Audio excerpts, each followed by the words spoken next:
Dramatic day for the government as it's announced that U-turn on its budget plans. Will it now be counting the political cost of that? Let's get the very latest from Birmingham and join Gloria once more. With our political editor, Darren McCaffrey. Right, let's be fair to the government, Darren. Yes. They wanted to introduce a policy. The reaction to that policy, the tax cut for people earning over £150,000, that went down really badly. Today, they said, OK, we won't do it. Yeah, and they would argue, we have listened. In fact, this is what they're saying. We have listened and we are changing that policy. But let's be very frank about this. They are doing it because of the political reality of the situation. In fact, Jacob Rees-Mogg, who's been speaking in the last hour, recognised that there was no way that 45p tax cut was ever going to get through the Commons.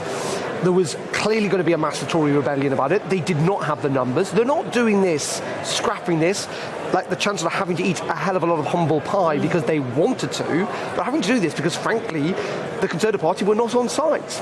And this is immensely politically damaging, not just for Kwasi Kwarteng, having to essentially U-turn on the most kind of eye-catching initiative in his mini-budget, 10 days ago, but also, frankly, for the new government. This government literally been in office for a couple of weeks. Liz Truss is a new Prime Minister. This is normally the honeymoon period. Exactly. When governments get to do what they want to do, and yet they're having to, as I say, change one of the key parts of that budget.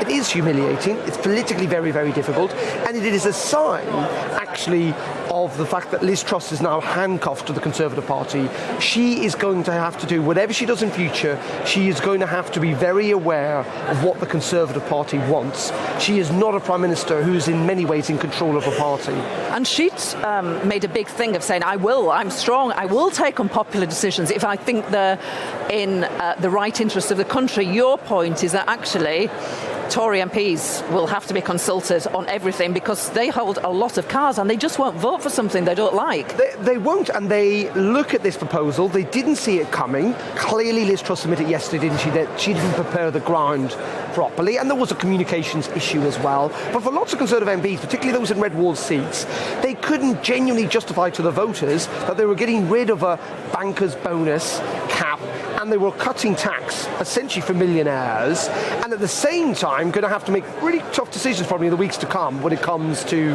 benefit increases.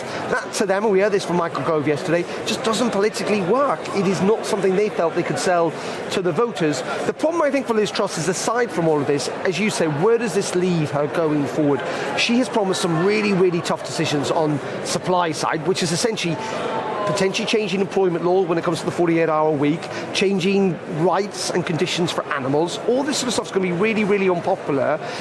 Is she going to be able to do it if lots of the Conservative Party do not want it, even if she think it is the right thing to get Britain growing again? And I think that must be the real concern, not just in the government, but also amongst Conservative members here, is we're 2 years out from an election, we've got a new Prime Minister, but in the end, she already looks pretty impotent.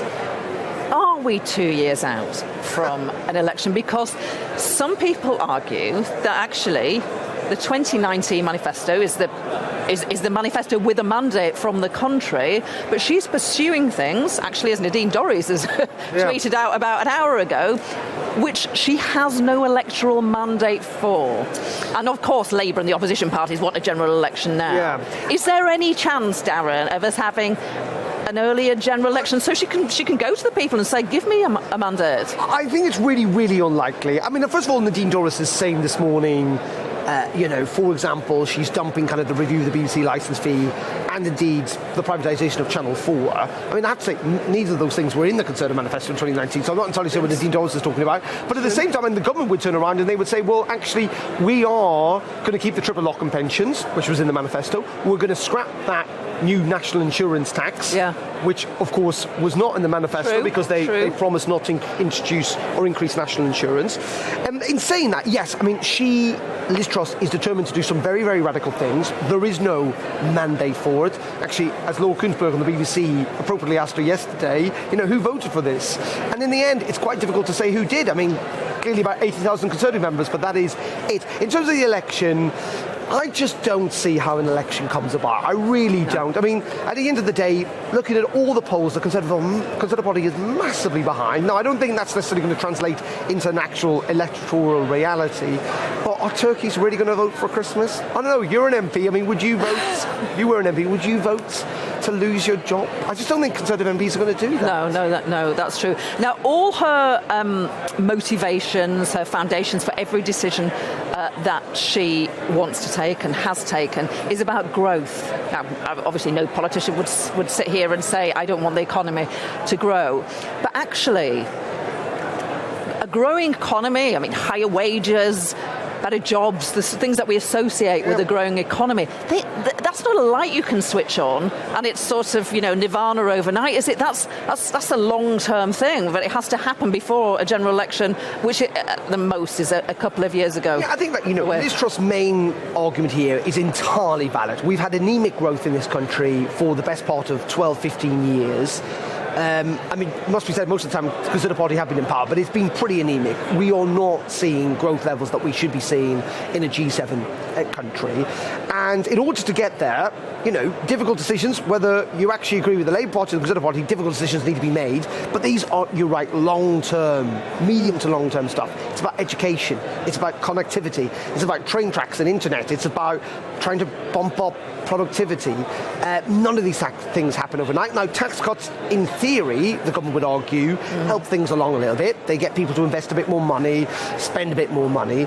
But in the end, that is only a short-term solution to what is a very long-term rooted problem. And I just don't think, as you've rightly pointed out, that even if the election is 2.5 years away, because I think the latest can be held is weirdly in January 2025, is the runway, is the pathway for Liz Truss long enough to demonstrate that she's got things on the right track?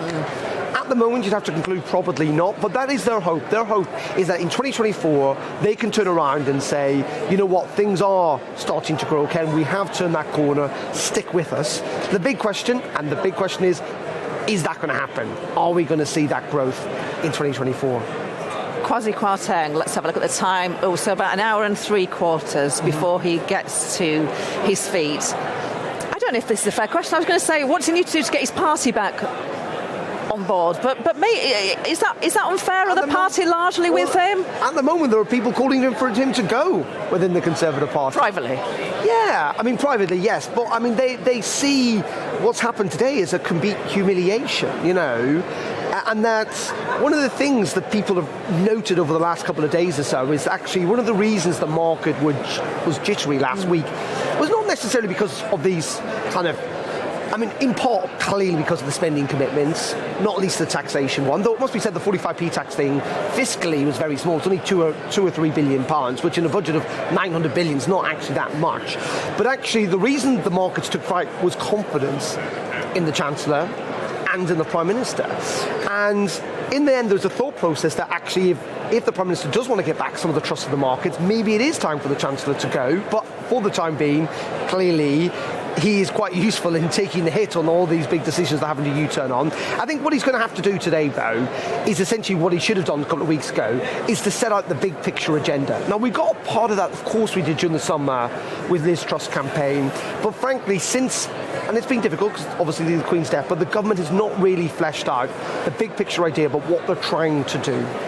It's been a communication problem, and I suspect that's what we'll see in this speech later on today, an attempt by the Chancellor to demonstrate why are they cutting these taxes, why are they doing the energy policy, why did he suggest, which he did last weekend, about wanting to go more further. taxes, yeah, more taxes. That's what we're going to have to hear this afternoon.